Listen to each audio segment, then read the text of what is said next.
Why does it always have to be my team? Rookie first round draft pick, Vikings wide receiver Jordan Addison got himself into a little bit of trouble last night after he was pulled over by state troopers in St. Paul going 140 miles an hour in a 55 zone.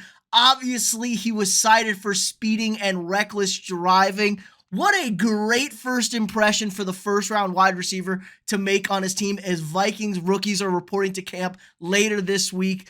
Absolutely awful. What a great decision. This guy's got a great head on his shoulders. Now, don't get me wrong. We've all been young. We've all done stupid stuff. He's 21 years old. Who hasn't opened it up a little bit on the highway? But this wasn't like the open nowhere of a highway. It was 3 a.m. in almost downtown St. Paul. Like, I pulled it up on the map. It's right here on the map. Like, there's downtown St. Paul. He was pulled over right around here in this area. So, pretty close to downtown, getting pulled over, going 85 over the speed limit in his Lamborghini Urus.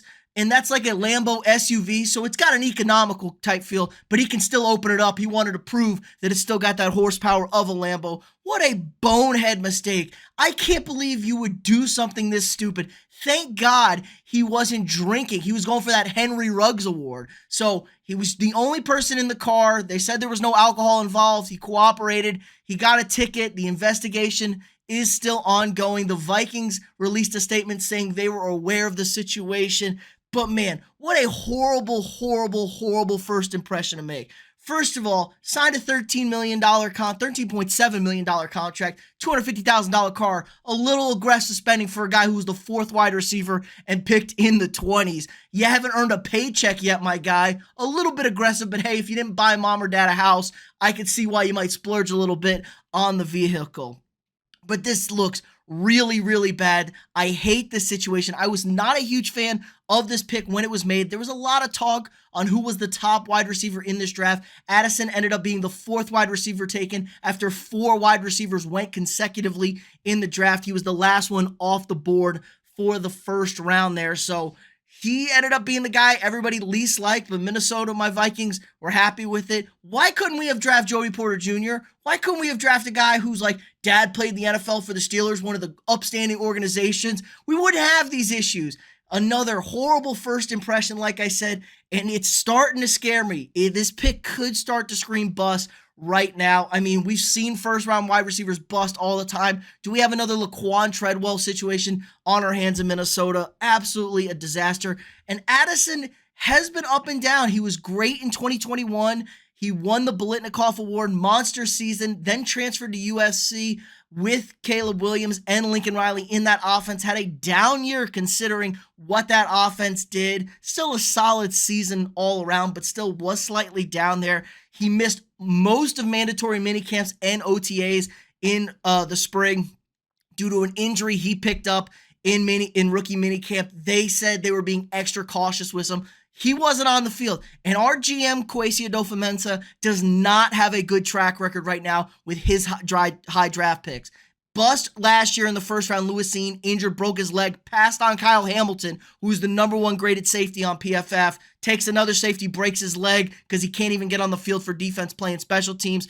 Andrew Booth Jr., another high corner in the second round, plays 1 game, gets absolutely cooked by CeeDee Lamb, and then is out for the season again. So disaster first draft for him. And then you make this pick. You stay put. You have the worst defense. You draft another wide receiver. Wide receiver was a position of some need, but more of a luxury position. You do have a top 2, and he ain't 2 wide receiver in the game in Justin Jefferson. So this was just kind of icing on the cake when you really needed to build a better cake all around. But why does it always got to be my team? The Vikings lead the NFL since 2000 in arrest and shit like that. I know it's not an arrest, but it could be an arrest, could be a suspension. The NFL does take this stuff very seriously. On top of the whole Henry Ruggs situation that took place a few years ago, they might be very strict on guys messing around, going way above the speed limit, reckless driving. We've had a couple of Vikings do this in this offseason, so it seems to always be something in this team. Maybe there's nothing to do in Minnesota in the spring.